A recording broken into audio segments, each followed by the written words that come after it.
Hey everyone, back again. Welcome back to another video review. This time we're going to take a look at the Transformers Robots in Disguise episode, Prepare for Departure.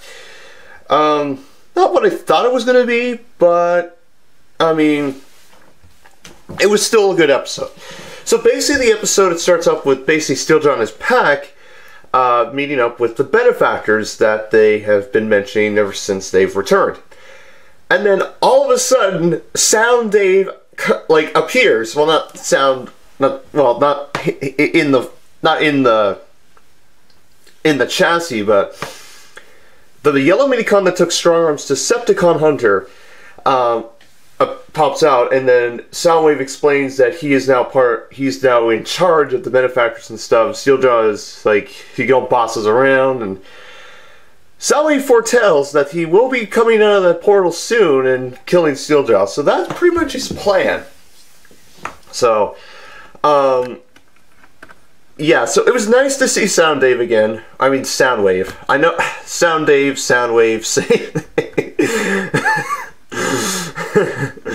Yeah, but I will, I mean, so yeah, Steelflaw's gonna have to, Steeljaw's going to keep his tail in check. So pretty much what happens is, well, what their plan is they're pretty much they dig up this buried nuclear waste barrel, and what happens is Grimlock gets bored and he explores the caves. You know, they're still in the cave, and what happens is the 5 Decepticon symbols appear. You know, they detect the Decepticons, but Grimlock's not doing his job. He's just basically goofing around. And the Autobots return after Fixit comes back from his thing. He says how long it's been there, and then Grimlock comes back and he finds a potential dinosaur fossil, and yeah, let's just say Team B's not happy with Grimlock, and Grimlock promises to differentiate fun from play. So what happens is they meet at they get to the site, they detect where the Decepticons are, which is the pretty much the bare site, where they detect the nuclear waste. Clampdown and Thunderhoof are basically digging for this barrel, and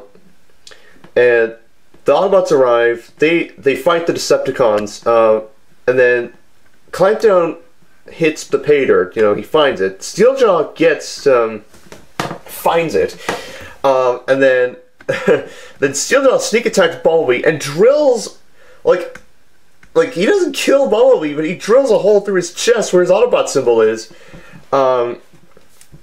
and is about to he's about to kill him, but then Stronger blasts the drill away from Steeljaw. The Decepticons retreat.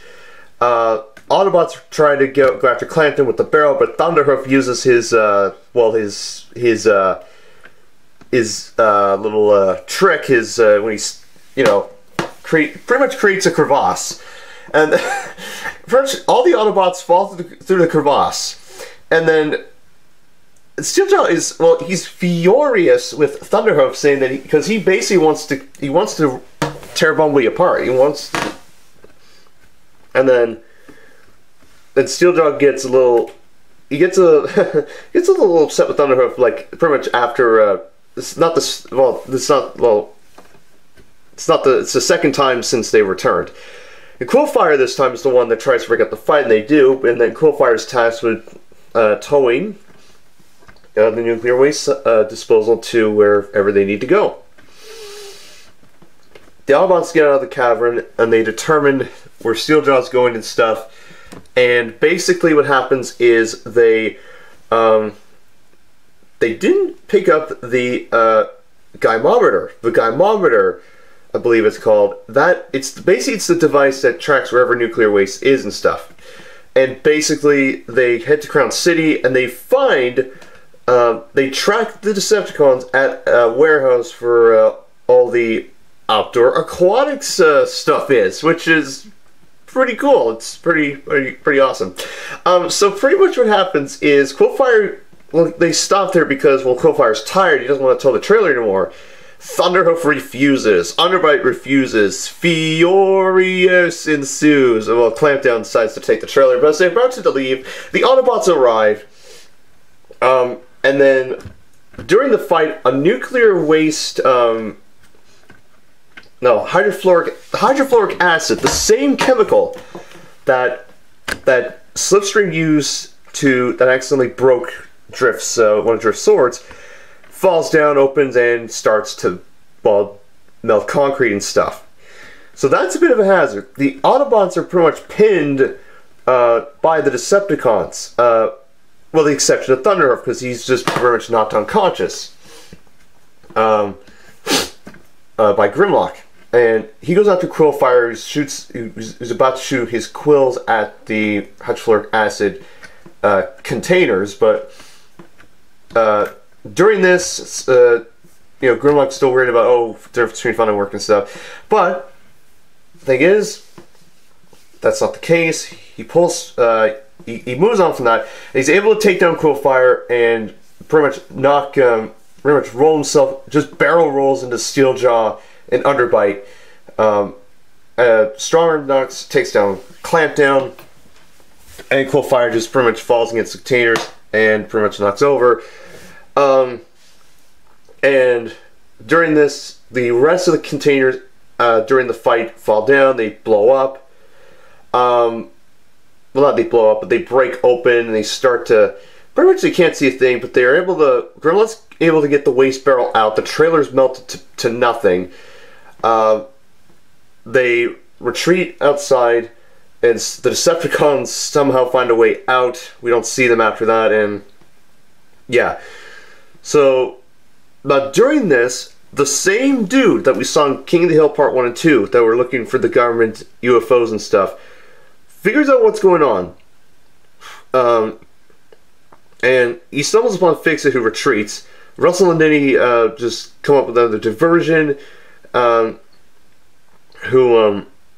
which is successful as the guy leaves, as the Autobots head back to the cave.